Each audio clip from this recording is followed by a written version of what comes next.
Good morning everyone. আজকে নিয়ে চলে এসেছি নতুন একটা রেসিপি। তো আজকে বানাচ্ছি চিড়ের পোলাও। তো চিড়ের পোলাও বানানোর জন্য সবার ফার্স্টে আমি কড়াইয়ের মধ্যে একটু তেল দিয়ে বাদামগুলো ভালো করে ফ্রাই করে নিয়েছি। এরপর আমি আস্তে আস্তে করে আলুগুলো ফ্রাই করে নেব।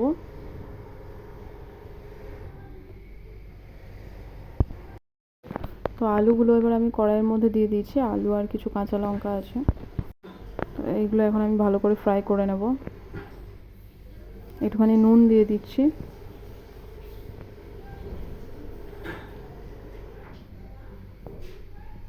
আর একটুখানি হলুদ গুঁড়ো।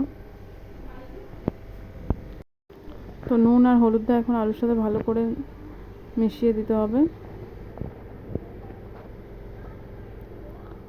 এখন আলুগুলো আমার ফ্রাই করা হয়ে গেছে।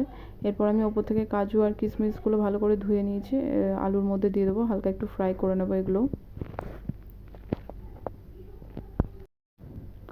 তো এরপর আমি বাদামগুলো অ্যাড করে দেবো, আর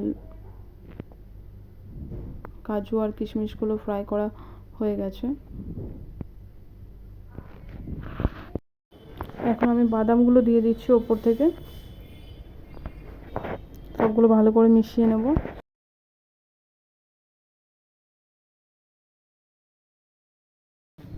এরপর চিড়েটা আমি জলের মধ্যে দিয়ে রেখেছি। এরপর জল থেকে ছেঁকে ছেঁকে চিড়েগুলো আমি আলু আর বাদাম ফ্রাই করা আছে যেগুলো, এর মধ্যে দিয়ে দেবো আস্তে আস্তে করে।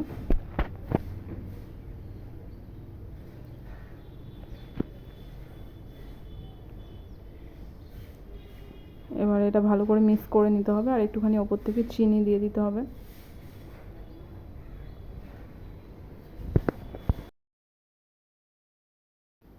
তো এখন রেডি হয়ে গেছে আমার চিড়ের পোলাও।